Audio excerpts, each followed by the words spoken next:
এখানে যতজন মানুষ মারা গেছে তার মধ্যে 60% হচ্ছে বাচ্চা। তো এই বাচ্চাদের কি দোষ ছিল? তারা কি জানতো শিয়া কাকে বলে, সুন্নি কাকে বলে? তারা কি জানে দুনিয়া কি আখেরাত কি? তারা কি জানে কোনটা হক কোনটা বাতিল? তারা তো জানে যে মায়ের বুকের দুধ খেতে হয়, দুধের বাচ্চাগুলো দুধ পায় না, মায়েরা দুধ দিতে পারে না, খাবার নাই, দুর্ভিক্ষ। এই সংকটের জন্য কে দায়ী? আল্লাহ না মানুষ? কে দায়ী? যাহারাল ফাসাদু ফিল বাররি ওয়াল বাহরি বিমা কাসাবাত আইদিন নাস। আল্লাহ পাক বলছেন জলে স্থলে যে বিপর্যয়গুলো ছড়িয়ে পড়েছে এগুলো মানুষের হাতের কামাই। কার হাতের কামাই? মানুষের হাতের কামাই। একই অবস্থা ইরাকেও ছিল, মনে আছে? সাদ্দাম হোসেনের কাছে পারমাণবিক অস্ত্র আছে বলে কত নাকি করা হলো, করে লক্ষ লক্ষ মানুষকে মেরে ফেলা হলো। পরে বললো আমরা সরি, আসলে সেখানে কোনো অস্ত্র ছিল না, we are sorry for that. তারা বলে দিল আমরা এর জন্য সরি, ব্যাস লক্ষ লক্ষ মানুষের রক্তের ঋণ শোধ হয়ে গেল। আবু গারিব নামে একটা কারাগার ছিল, এখনো আছে। ওই কারাগারের মধ্যে মুসলিমদেরকে ঢুকিয়ে যে নির্মম নির্যাতন করা হতো আপনারা জানেন না। পাকিস্তানের একজন ডক্টর মহিলা, ওই যে উনি নিউরো মেডিসিন ডক্টর আফিয়া, উনাকে মনে হয় 10 থেকে 12 বছর ধরে ওখানে নির্যাতন করা হয়েছে। আপনার বোনকে যদি একবার কেউ খারাপ নজরে তাকায় আপনার কেমন মনে হয়? আপনার মায়ের দিকে যদি কেউ একবার খারাপ নজরে তাকায়, একটা খারাপ মন্তব্য করে, আপনার কি মনে হয়? আপনার স্ত্রীকে যদি কেউ একটু গায়ে টাচ করে চলে যায়, শ্লীলতাহানি করে, টিস করে, আপনার কি মনে হবে? এরকম লক্ষ লক্ষ বোনদেরকে আমাদেরকে এরকম ধর্ষণ করা হয়েছে দিনের পর দিন। গ্যাং রেপ বলে, গ্যাং রেপ মানে একসাথে 10 জন 12 জন মিলে আমাদের বোনদেরকে ধর্ষণ করেছে। মুসলিমরা তো বললাম না, মুসলিমরা পড়ে আছে ওঠেন বসেন নিয়ে, মজা ট্রল এগুলো নিয়ে। সারা বিশ্বে যা হচ্ছে মুসলিমদের সাথে, যদি আমরা সত্যি জানতাম শান্তিতে ঘুমাতেই পারতাম না, আমাদের ঘুম উড়ে যেত চোখ থেকে। বেশি বললেও সমস্যা, বেশি করলেও সমস্যা, কাকেই বলবো, কে বা বুঝবে? দেখা যায় এমন অনেক সময় হয়েছে, অনেক ভালো ভালো নেতা সমাজে এসেছে, আসার পরে জনগণকে বুঝিয়েছে, জনগণ বলেছে ঠিক আমরা তোমার সাথে আছি। যেই সেই নেতার উপর কোনো বিপদ এসেছে জনগণ নাই, কাকে নিয়ে কি করবে না, আর কার সামনেই বা কি বলবো? আমাদের প্রত্যেকটা জেলা বলেন, থানা বলেন, দেশ বলেন, আনাচে কানাচে নিবেদিত প্রাণ মুসলিম ভাই তৈরি করতে হবে, যারা কাজের মানুষ, ঝোঁকে চলে না, আবেগে চলে না, ইস্যু পাগল না, আবেগে চলে না, কাজের অ্যাক্টিভ কিছু মানুষ দরকার, যারা শিক্ষিত, এডুকেটেড, যারা পরিস্থিতি বোঝে, যারা হিকমা বোঝে, যারা নিবেদিত প্রাণ, যারা অর্থ কোরবানি করার মানসিকতা রাখে, শিক্ষা প্রতিষ্ঠান গড়ে তোলে, সোশ্যাল ওয়ার্ক করে, একটা জনসংযোগ যারা গঠন করতে পারে, এমন কিছু মানুষ আর নেতা আল্লাহ আমাদেরকে দান করুন বলে আমি। এভাবে একদিনের মাহফিল বলেন আর ওই ইস্যু পাগল কোন ইস্যু নিয়ে লাফালাফি করে উম্মার বিজয় হবে না। আমাদের সবাইকে যার যার জায়গা থেকে কনস্ট্রাকটিভ কাজ করতে হবে, সবাইকে এফোর্ট দিতে হবে।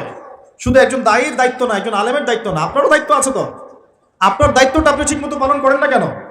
নামাজ আপনার দায়িত্ব, কোরআন তেলাওয়াত করা শেখা আপনার দায়িত্ব, দিনের জ্ঞান শেখা আপনার দায়িত্ব, জ্ঞান প্রচার করা আপনার দায়িত্ব, আদর্শ পরিবারটা গড়া আপনার দায়িত্ব, হালাল খাওয়া আপনার দায়িত্ব, উম্মাকে নিয়ে ফিকির করা তো আপনারও দায়িত্ব। উম্মা কি শুধু আমার, আপনার নয়? উম্মা কি শুধু আলেমদের, আপনাদের নয়? তাহলে আমরা কি সবাই শুধু কয়েকজন মানুষের ঘাড়ে দায়িত্ব চাপিয়ে দিয়ে চলে যাব? এই সমস্যা হচ্ছে আমাদের সমাজে। বিশ্বাস করেন, যদি সবাই একসাথে ঐক্যবদ্ধভাবে ঈমান ধরে রাখতে পারতাম, কোনোদিনও কোনো জালেমের সামনে আমাদেরকে মাথা নত করতে হতো। আমাদের মধ্যে ঐক্য নাই। তো বাস্তবতা হচ্ছে এটা, আমাদের মধ্যে কোনো ঐক্য নাই। যেটা আছে সেটা প্রয়োজনের তুলনায় নিতান্তই অল্প। এক ভাইকে মারলে আরেক ভাই মিষ্টি বিতরণ করে, একজনের উপর জুলুম আসলে আরেকজন খুশি হয়, মিলাদ দেয়। একজনকে সামান্য একটা ইস্যু থাকার না থাক, ইস্যু থাকলে তো কথাই নাই, না থাকলেও জোর করে টেনে বের করবে, করার পরে সারা দেশে একদম মান সম্মান হানি না করলে ঘুম হয় না। এই হলো অবস্থা আমাদের। তো এরা কি মনে করছে যে বিপদ আপদ শুধু এক শ্রেণীর মানুষের উপরেই আসবে? জি না।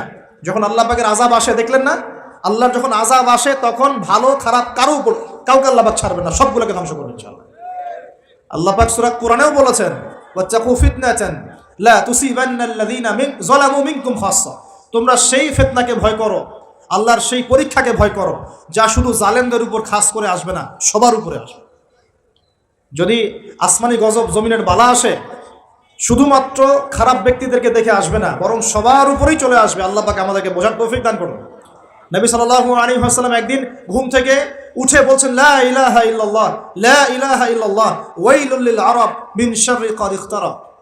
তখন যায়েনাব বিনতে জাহাশ রাদিয়াল্লাহু আনহা বলছেন ইয়া রাসূলুল্লাহ আনুহলিকু ওয়া ফিনা সালিহুন, আমাদের মধ্যে সৎ মানুষ থাকা সত্ত্বেও কি আমরা ধ্বংস হয়ে যাব? তখন নবীজি বলছেন, নাম, অবশ্যই ধ্বংস হবে। ইদা কাসরাতুল খাবাস, যখন অশ্লীলতা ছড়িয়ে পড়বে তখন আলেম জালেম সব ধ্বংস হয়ে যাবে। আল্লাহ পাক আমাদের সবাইকে হেফাজত করুন বলি আমিন। সামাজিক প্রতিরোধ গড়ে তোলেন, অন্যায়ের বিরুদ্ধে প্রতিবাদ করা শিখেন, সৎ কাজে আদেশ করেন, অন্যায় কাজে নিষেধ করেন, নিজের ব্যক্তিত্ব বজায় রাখেন, ইসলামকে হাসি ঠাট্টার পাত্র বানাবেন না, যার যার দায়িত্ব তার তার জায়গা থেকে পালন করেন। আপোষের মধ্যে অনেক রকম মতভেদ থাকতে পারে, সমস্ত মতভেদ ভুলেও আমরা এক জাতি ইনশাআল্লাহ। সমস্ত মতভেদ ভুলে আমরা এক জাতি ইনশাআল্লাহ। মনে করেন আমি সঠিক বিষয়ের উপর ছিলাম, সঠিক বিষয় থাকার পরেও মানুষ আমাকে খুব গালিগালাজ করলো, তারপরেও যারা আমাকে গালিগালাজ করেছে উম্মার ঐক্যের স্বার্থে তাদের সাথে বসতেও রাজি আছে ইনশাআল্লাহ। এরকম মানসিকতা থাকতে হবে, উম্মার ঐক্যের স্বার্থে, উম্মার কল্যাণের স্বার্থে। যে আপনাকে থাপ্পড় দিয়েছে ওর সাথেও চলতে হবে আপনাকে, কারণ উম্মা সবচেয়ে বড় বিষয়, আমার ব্যক্তির স্বার্থ বড় বিষয় না। কখনো কখনো বৃহত্তর স্বার্থে ক্ষুদ্রতর স্বার্থ বিসর্জন দিতে হয়।